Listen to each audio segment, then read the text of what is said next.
Friends, welcome to study with Neelam. आज हम point to point section 1 अगस्त का कंप्लीट करेंगे। इसमें लास्ट मंथ के और प्लस जो 1 अगस्त से करंट अफेयर्स होंगे उन सभी को इंक्लूड किया जाएगा, ताकि आपका लास्ट मंथ का लास्ट 6 मंथ का भी रिवीजन हो सके और ये जो करंट में चल रहा है इसका भी रिवीजन होता रहे। अगर आप करंट का डेली रिवीजन करना चाहते हो तो बेस्ट ये है कि आप करंट अफेयर्स वाला वीडियो मिस ना करें। ओके फ्रेंड्स, अगर आप चैनल पर पहली बार आएँ तो फटाफट से चैनल को सब्सक्राइब कर लीजिए और बेल आइकन प्रेस करना बिल्कुल ना भूलें। वीडियो को लाइक और शेयर ज़रूर कीजिए और इस लेक्चर्स की अगर आपको पीडीएफ फाइल चाहिए तो आप हमारा official Telegram channel study with Neelam join कर सकते हैं। सभी सोशल नेटवर्किंग साइट्स पे आप हमें फॉलो कर सकते हैं, जिनसे सभी वीडियो के नोटिफिकेशन प्लस आपको एमसीक्यूज भी प्राप्त होते रहेंगे। ओके फ्रेंड, चलिए तो शुरू करते हैं आज का लेक्चर। किसके द्वारा क्रिकेट के नियमों का हिंदी में अनुवाद किया गया है? तो ये किया गया है राजीव रिसोडकर के द्वारा। वर्ष 2018 की जनगणना के अनुसार सर्वाधिक बाघों की संख्या किस टाइगर रिजर्व में वृद्धि हुई है?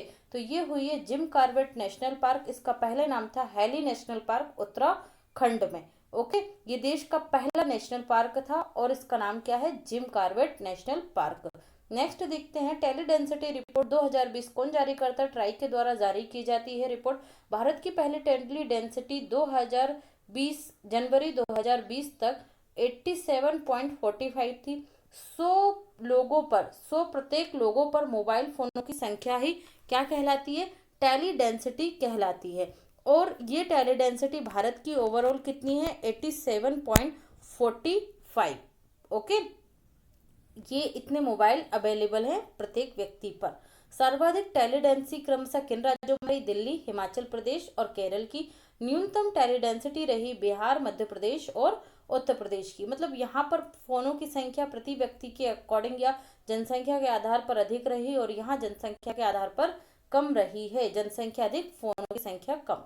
26 मार्च 2020 को प्रधानमंत्री गरीब कल्याण योजना का प्रारंभ हुआ। इस योजना की अवधि नवंबर 2020 तक बढ़ा दी गई है। गरीब परिवारों के प्रति व्यक्ति को 5 किलोग्राम अनाज, गेहूं, चावल, 1 किलोग्राम चना दाल निःशुल्क वितरण किया जाएगा। इस योजना के अंतर्गत इंदिरा रसोई योजना राजस्थान सरकार द्वारा शहरी क्षेत्रों में जरूरतमंद लोगों को भरपेट भोजन उपलब्ध कराने के लिए प्रारंभ की गई है। एक राष्ट्र एक राशन कार्ड योजना के दायरे में वर्तमान में 20 राज्य तथा केंद्र शासित प्रदेश आ गए। यह योजना मार्च 2021 तक संपूर्ण भारत में लागू होगी। मतलब सभी 29 राज्य और 8 केंद्र शासित प्रदेश इस योजना में शामिल होंगे। ओके, तो ये आपको याद रखना है, 28 राज्य और 8 केंद्र शासित प्रदेश। भारत वर्ष 2020 में 8वीं बार सुरक्षा परिषद का अस्थायी सदस्य निर्वाचित हुआ है। वर्ष 2021-22 के लिए पुनः निर्वाचित किया गया है। कार्यकाल कब तक रहेगा? 31 दिसंबर 2022 तक रहेगा। भारत के साथ नॉर्वे, ये बहुत इंपॉर्टेंट क्वेश्चन यहाँ पे पूछा जा सकता है कि सुरक्षा परिषद में भारत के साथ निम्नलिखित में से कौन से देश सदस्य बने हैं? नॉर्वे, मैक्सिको, आयरलैंड, कीनिया भी सुरक्षा परिषद के सदस्य निर्वाचित हुए हैं। पहली बार भारत सुरक्षा परिषद का सदस्य कब बना था? 1951-52 में बना था। जी रोहिणी समिति का संबंध, ये जी रोहिणी जो है सर्वोच्च न्याय हाईकोर्ट की, दिल्ली हाईकोर्ट की पूर्व मुख्य न्यायाधीश रह चुकी हैं और इनकी अध्यक्षता में ओबीसी श्रेणी के अंतर्गत, ओबीसी जो आरक्षण दिया जाता है उसी श्रेणी के अंतर्गत और कोई श्रेणी को गठित करना। मतलब जैसे अभी ये मुद्दा बहुत चला था कि इकोनॉमी को आधार बनाया जाए, जनरल में भी कुछ गरीब लोग होते हैं, ठीक है, तो उन्हें इस श्रेणी में रखा जाए। ओके, इसका कार्यकाल अभी 6 वर्ष के लिए बढ़ा दिया गया है। अब ये दिसंबर 2020 के अंत में क्या देगी? अपनी रिपोर्ट देगी, इसलिए ये अभी चर्चा में रही थी। उच्च शैक्षणिक संस्थानों के लिए एचआरडी मंत्रालय ने 2020 की अखिल भारतीय इंडिया रैंकिंग 2020 जारी किए। किसके लिए? उच्च शैक्षणिक संस्थानों के लिए। विभिन्न संस्थानों व विश्वविद्यालयों को 10 श्रेणियों में रैंकिंग प्रदान की गई है। कितनी श्रेणियां बनाई गई हैं? 10 श्रेणियां। चिकित्सा विद्यालय, कॉलेज, यूनिवर्सिटी, इंस्टीट्यूट, सूचना प्रौद्योगिकी, इस तरीके से अलग अलग जो इंपॉर्टेंट है वो आपको यहाँ पर दिखाई गई हैं। आपको याद रखना, वैसे 10 श्रेणियां में ये रैंकिंग प्रदान की गई थी। सभी संस्थानों की रैंकिंग में ओवरऑल टॉप पर रही आईआईटी मद्रास प्रथम स्थान पर रही है। विश्वविद्यालय रैंकिंग में यूनिवर्सिटी लेवल पर पहले स्थान पर रहा Indian institute of science Bengaluru. Okay, engineering संस्थानों में की रैंकिंग में पहले स्थान पर रहा Indian institute of technology Madras. Management institute में पहले स्थान पर रहा Indian institute of management Ahmedabad. College ranking में पहले स्थान पर रहा मेरेंडा हाउस दिल्ली का कॉलेज है मेरेंडा हाउस। कोविड-19 की वजह से श्रीलंका में संसदीय चुनाव टल गए हैं, ये चल गए हैं नहीं टल गए होगा, ठीक है, स्थगित हो गए। होने वाले थे जून में, फिर अप्रैल में डेट आई, फिर मई में डेट आई, लेकिन कोविड-19 के प्रसार की वजह से इस संसदीय जो चुनाव होने वाले थे वो रद्द हो गए। आपसे क्वेश्चन ऐसा आ सकता है कि भारत की किस पड़ोसी देश में कोविड-19 की वजह से संसदीय चुनावों को टाल दिया गया है। ओके, याद रखना श्रीलंका। भारत और ऑस्ट्रेलिया के बीच पहले वर्चुअल शिखर सम्मेलन वार्ता 4 जून 2020 को संपन्न हुई। यह पहला अवसर था जब प्रधानमंत्री मोदी द्वारा द्विपक्षीय वार्ता ऑनलाइन संपन्न की गई। ठीक है, पहली बार कोविड-19 के बाद द्विपक्षीय वार्ता हुई थी, तो वो किस देश के साथ हुई? ऑस्ट्रेलिया के साथ। रूस विजय दिवस परेड कब हुई थी? 24 जून 2020 को संपन्न हुई। 75वीं वर्षगांठ मनाई गई रूस की। भारतीय रक्षा मंत्री राजनाथ सिंह के साथ तीनों सेनाओं के 75 सदस्यीय टुकड़ी भी इस परेड में शामिल हुई थी।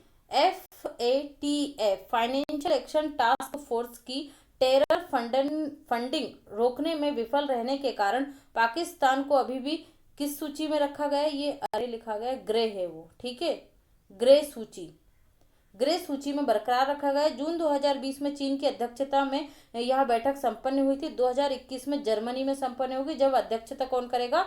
जर्मनी करेगा, और शायद पाकिस्तान को इससे निम्न कैटेगरी में रखा जाएगा या रैंकिंग सुधर जाएगी। ओके, तो ये आप याद रखिएगा। ग्लोबल इकोनॉमिक प्रोस्पेक्ट्स रिपोर्ट 2020 कब जारी हुई? 20 जून 2020 को जारी की गई।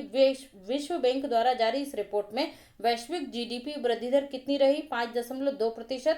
भारत की 2021 वित्तीय वर्ष के लिए जीडीपी की वृद्धि दर कितनी अनुमानित की गई? 3.2% रहने का अनुमान व्यक्त किया गया। विकसित अर्थव्यवस्थाओं की जीडीपी वृद्धि दर 7%, जबकि विकासशील अर्थव्यवस्थाओं की वृद्धि दर 2.4% रहने का अनुमान व्यक्त किया गया है।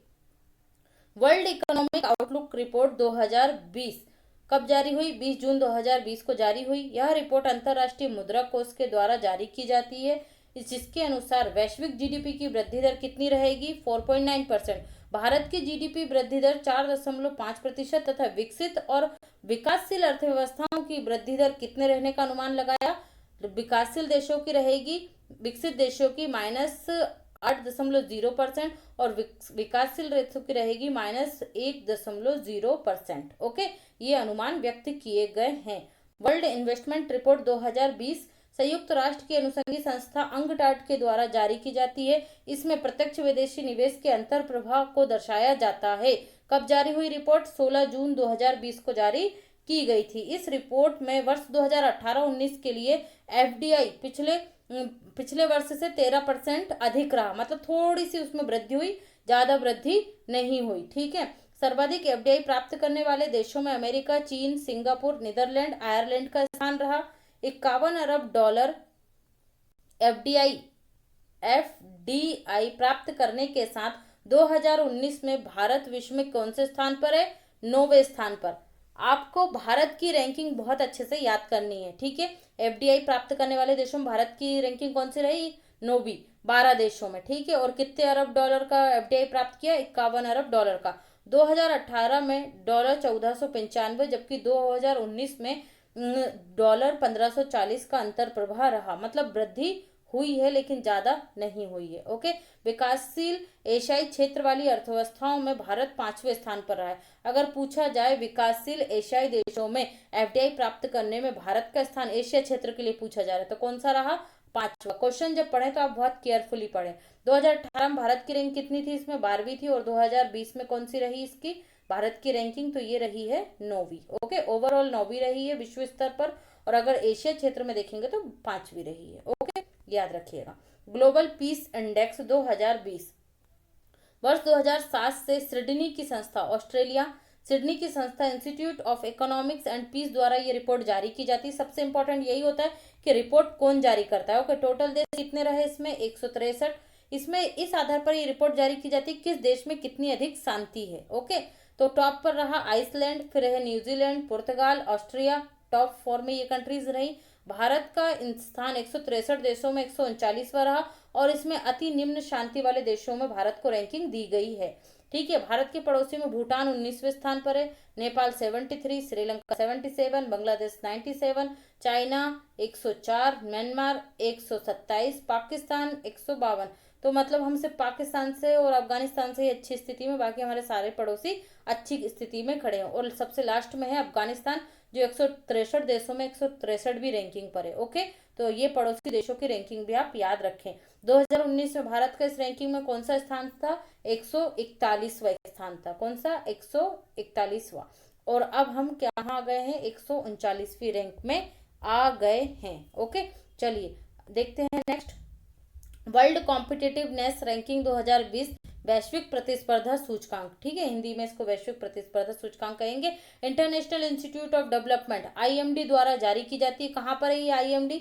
ये है आपका स्विट्जरलैंड में। कितने देश थे इसमें? टोटल देशों की संख्या थी 63। इन 63 देशों में भारत की रैंकिंग रही 48वीं।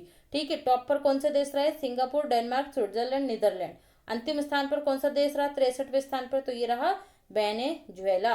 और ब्रिक्स देशों की अगर बात की जाएगी तो भारत रहा 43वें स्थान पर, रूस रहा 50, ब्राजील 56, चाइना 20 और साउथ अफ्रीका 59। ओके, तो चाइना की स्थिति भारत से अच्छी रही ब्रिक्स देशों में, बाकी सभी देश भारत से नीचे रहे। Okay, the urban learning internship programme, short में बोलेंगे टूलिप। ठीक है, यह कार्यक्रम इंजीनियरिंग स्नातकों के लिए मानव संसाधन विकास मंत्रालय, अब इसका नाम हो गया शिक्षा मंत्रालय। ठीक है, 34 साल बाद राष्ट्रीय शिक्षा नीति लागू की गई है। इसलिए शहरी एवं आवास एवं शहरी विकास मंत्रालय द्वारा संयुक्त रूप से इसे आयोजित किया जा रहा है। ये एक वर्ष का प्रशिक्षण प्रदान किया जाएगा। 2025 तक 1 करोड़ सफल इंटर्नशिप करानी है इंजीनियरिंग छात्रों की। जो लास्ट ईयर में इंजीनियरिंग के बच्चे हैं वो इसके लिए एनरोल करा सकते हैं। ओके फ्रेंड्स, ये था हमारा आज का रिवीजन वाला वीडियो। आई होप आपको पसंद आएगा। कल भी आपका रिवीजन वाला वीडियो 12:30 बजे तक अपलोड हो जाएगा। Thanks for watching and have a great day.